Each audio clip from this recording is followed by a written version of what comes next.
다음은 매주 새로운 테마 앱을 소개해드리는 코너, 별별 앱입니다. 네, 도움 말씀 주실 아레나 업무 플러스의 조신혁 기자님 모셨습니다. 기자님 안녕하세요. 네, 안녕하세요. 빨간 넥타이가 멋있네요. 아, 그렇군요. 네. 기자님 오늘 별별 앱에서는 어떤 테마를 준비해 주셨나요? 네, 이제 바람이 좀 서늘해졌는데요. 그렇죠. 네, 두 분은 가을 하면 어떤 게 생각나시는지. 가을 하면 노랗고 빨간 낙엽이 생각이 나요. 그리고 그렇죠. 그 낙엽 떨어지는 거 보면서 커피 마시는 거. 네. 아, 그거 생각만 해도 정말 좋죠? 네. 가을은 또 이 남자의 계절 아닙니까? 그럼요. 바바리 코트를 입고 다니면서 제가 입으면 좀 이상하긴 하겠지만. 아니에요. 교수님 잘 어울리실 것 같은데요. 아, 오늘 테마가 이 가을과 연관이 있는 건가 봐요? 네, 맞습니다. 가을 하면 생각나는 단어도 참 많은데요. 네. 뭐니 해도 가을은 독서의 계절이라고 할 수 그렇죠. 있겠는데요. 네. 네네. 예로부터 우리 조상들은 가을을 등어가친의 계절이라고 해서요. 등불을 가까이에 글을 읽기 좋은 때라고 했습니다. 네. 네, 스마트폰 가입자가 3,400만 명이 넘어서면서 뭐 요즘 시대에는 스마트폰을 통해서 책 읽기의 즐거움을 누릴 수 있는 시대가 아닌가 싶습니다. 물론이죠. 네. 그래서 오늘은 여러분의 독서 생활을 더 즐겁고 편리하게 이끌어줄 독서 도우미 앱 3종을 준비했습니다. 제가 좋아하는 명언 중에요. 네. 진정한 책을 만나는 것은 사랑에 빠지는 것과 똑같다라는 그런 명언이 있거든요. 좋네요. 정말 좋은 책 읽다 보면 그 안에서 사랑도 빠지고 또 행복함도 누릴 수가 있고 같이 울기도 하고요. 정말 좋은 것 같은데 맞습니다. 앱을 통해서 이렇게 또 빠질 수 있을 것 같다라는 네. 생각을 하면 기분이 좋아집니다. 첫 번째부터 소개해 주시죠. 네, 요즘에 스마트폰을 통해서 전자책을 읽는 분들이 많아졌죠? 네. 그렇죠. 네, 전자책은 휴대가 간편하고 또 종이책에 비해 가격도 저렴하다는 그런 장점이 있습니다. 네. 예, 그래서 처음 소개할 앱은요, 아주 쉽고 간편하게 전자책을 읽을 수 있는 앱 문플러스 리더 프로입니다. 이 사실상 전자책의 경우는 오프라인 책과는 달리 무거운 책을 여러 권 들고 다닐 필요도 없고요. 맞아요. 또 잠깐 짧은 시간 동안 스마트폰을 통해서 책을 읽을 수도 있어서 네. 이제 많은 분들이 활용하기 시작한 것 같습니다. 네. 그렇지만 또 이 전자책 앱도 상당히 많습니다. 네. 다른 어떤 전자책 앱들과 어떤 차이가 있나요? 네, 이 앱은요, 도서관을 통해 수천 개의 전자책을 무료로 내려받을 수 있는데요. 아, 무료로. 예, 소설의 택본, 뭐 이미지가 포함된 잡지, 네. 뭐 PDF, 뭐 압축 파일 등을 전부 읽을 수 있습니다. 그렇군요. 네. 무엇보다 이 앱의 차별점은요, 아주 다양한 옵션과 테마로 새로운 독서 경험을 느낄 수 있다는 건데요. 네. 뭐 줄간격, 뭐 글꼴, 색상 등 다양한 화면 옵션을 갖추고 있고요.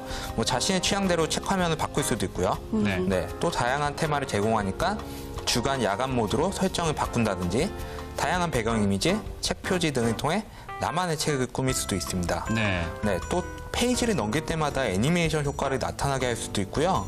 자동으로 페이지를 넘겨주는 기능까지 갖추고 있으니까 종이책에서 느낄 수 없었던 색다른 책 읽기의 즐거움을 느낄 수 있지 않을까 싶습니다. 맞아요. 사실 저도 책 읽다 보면 가끔 졸릴 때가 너무 많거든요. 교수님은 그렇지 않으세요? 아, 뭐 사람이니까요. 네. 근데 이렇게 페이지 넘길 때마다 애니메이션 효과가 있으면 아마 잠도 안 들고 한 권 금방 뚝딱 읽을 수 있을 것 같다라는 생각도 네. 들고요. 네. 또 특히 전자책 하면 딱딱하다라는 생각 많이들 하시잖아요. 네. 이런 효과가 있으면 좀 더 부드럽게 책도 만나볼 수 있을 것 같다라는 생각이 듭니다.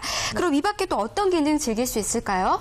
네, 이 앱은요, 예, 장시간 독서 시에 유용한 눈 건강 유지 옵션이 제공되는데요. 아. 네. 예, 혹여 스마트 단말기를 통해 피로감을 느끼는 분들에게 아주 효과적이죠. 그렇겠네요. 네. 또 음성 엔진을 사용해서 책 내용을 음성으로 들을 수 있기 때문에 아, 네, 어르신들이나 뭐 시각 장애인들에게 유용하지 않을까 싶습니다. 네. 또 책을 읽다가 모르는 내용 등이 나오면 다양한 온라인, 오프라인 사전과 연계되니까 바로 해결할 수도 있고요. 네. 네, 책의 하이라이트도 공유할 수 있으니까 독서의 즐거움을 다양하게 누려보시기 바랍니다. 네, 이 전자책의 앱을 장점을 잘 활용할 수 있는 아주 훌륭한 앱인 것 같습니다. 네. 자, 다음은 어떤 앱인가요?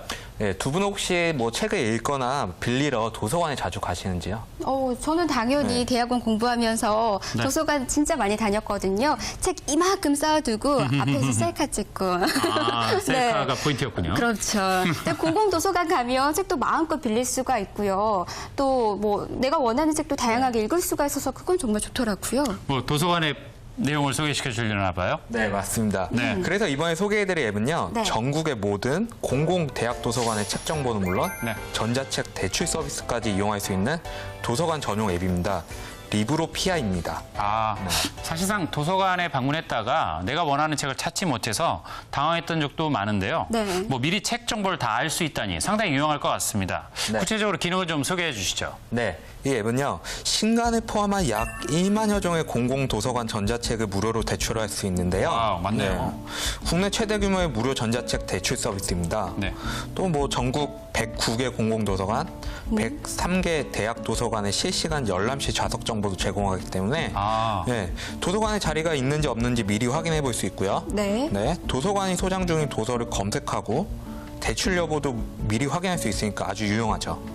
또 특히 주변 도서관 검색 기능과 관심 도서의 대출 예약 서비스, 반납 연기까지 모두 스마트폰 하나로 간단히 처리할 수 있는데요. 네. 모바일 회원증 발급만 하면 대출 카드 없어도 스마트폰을 통해 도서관 서비스 이용이 가능합니다. 사실 저요 최근에 네. 집 앞에 있는 동에 있는 도서관 다녀온 적 있거든요. 네. 그런데 진짜 저 자리가 없어서 요새 지역 도서관들 인기가 네, 많습니다. 그냥 집에 돌아온 적이 있었어요. 정말 맞습니다. 그때는 너무 속상했었는데 이런 앱이 있다면 미리 좌석 정보 체크하고 좀 갔다 오면 아마 유용하게 공부도 할 수 있고 또 스마트해질 수 있을 것 같다는 진작에 생각이 알았으면 드네요. 좋았을 텐데요. 그럼요. 네. 자, 그럼 이 밖에 또 다른 부가기능 뭐가 있을까요? 네, 이 앱에서는요, 뭐 매일 갱신되는 신간 도서 목록도 확인할 수 있고요. 희망하는 도서를 도서관에 신청할 수도 있습니다. 그렇군요. 네, 또 전국 도서관들의 증강현실 검색을 제공하니까 증강현실이요. 도서관 시설이나 뭐 구조 미리 살펴볼 수도 있겠죠. 네. 네, 이 밖에도 도서관에서 펼쳐지는 다양한 행사와 영화 상영 정보도 안내해 주니까 네. 자녀가 있으신 분들 유용하게 활용하실 수 있을 것 같습니다. 네. 사실상 저도 예전에는 도서관을 방문 안 했을 땐 잘 몰랐는데 여러분들 지역의 도서관이 상당히 많은 이벤트도 있고요. 맞아요. 자녀분들한테 도움이 되는 책들도 있고 이벤트도 있고 꼭 방문해 보시기 바랍니다. 이 앱도 활용하면 정말 좋을 것 같네요. 네. 자, 마지막은 어떤 앱인가요? 네, 뭐 책을 읽는 것도 중요하지만 내가 어떤 책을 읽었고 그 내용 속에서 무엇을 배웠는가를 뭐 오랫도록 기억하는 게 중요한데요. 네. 그럼요. 예. 그래서 이번에 소개해드릴 앱은요, 독서 생활의 기록을 체계적으로 남기고 읽고 싶은 책들을 계획할 수 있는 도서 관리 앱입니다. I Read It Now입니다. I read it now. 네. 사실 저는 책을 정말 많이 읽는데 네. 바쁘다는 핑계로 가끔씩 좀 놓치는 경우가 많이 있어요. 그래서 네. 다시 읽으려고 하면 이게 무슨 부분이지 어떤 내용이었지 하고 또 놓치는 경우가 많아서 처음부터 다시 깜빡깜빡하죠. 읽는 경우가 많았었는데 맞습니다. 이때는 이런 앱을 통해서 좀 관리하고 어떤 내용인지 미리 또 적어놓고 하면 효과적으로 책을 읽을 수 있을 것 같다라는 생각이 드네요. 맞는 건가요? 네, 이 앱은요, 내가 예전에 읽었던 책과 읽고 싶은 책을 분류해서 일괄적으로 관리할 수 있는데요. 네. 예, 마음에 드는 글귀를 체크해두고 싶을 땐 메모 저장 기능을 통해 오래도록 도서기로 간직할 수 있고요. 네, 또 자신이 독서 습관을 체크할 수도 있는데요. 네. 뭐 1년간 내가 읽은 책의 몇 권인지 그래프로 보여줄 수 있고요. 뭐 기간을 정해서 일주일 혹은 뭐 한 달 간격으로 통계를 내볼 수도 있습니다. 네. 예, 책을 읽기 시작한 시간부터 끝낸 시간 입력으로 책 읽기에 걸린 시간도 체크해주니까 뭐 자신이 세웠던 독서 계획을 실천하는 데 도움이 되겠죠? 사실 우리가 책을 읽겠다는 어떤 목표를 세워도 그냥 알아서 하려고 하게 되면 잘 안 되는 것 같아요. 맞아요. 또 이런 앱을 통해서 자기의 독서 습관을 잘 관리하는 것도 상당히 도움이 될 것 같습니다. 네. 자, 이 앱을 또 구체적으로 좀 어떻게 활용하면 좋을까요? 네, 이 앱은요, 읽고 싶은 책을 등록하면 책 표지가 마치 음반 표지처럼 커버 플로우 되는데요. 아, 재밌네요. 뭐 훨씬 보기 쉽고 빠르게 책 정보를 이해할 수 있고요. 네. 뭐 화려한 커버 플로우 책 표지만 봐도 책 읽고 싶은 생각이 훨씬 배가 되겠죠? 네. 책을 등록하면 책 표지와 함께 제목, 저자, 출판사 정보가 구글이나 다음, 네이버 검색을 통해 자동으로 입력되는 시스템이고요. 네. 예, 한눈에 앞으로 읽을 책의 리스트를 관리해 볼 수도 있고요.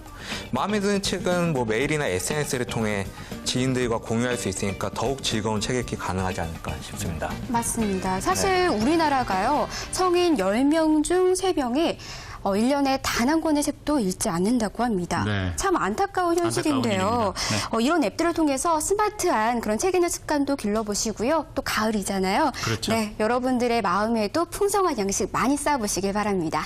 오늘 좋은 말씀 해주신 조진혁 기자님 고맙습니다. 감사합니다. 네, 감사합니다.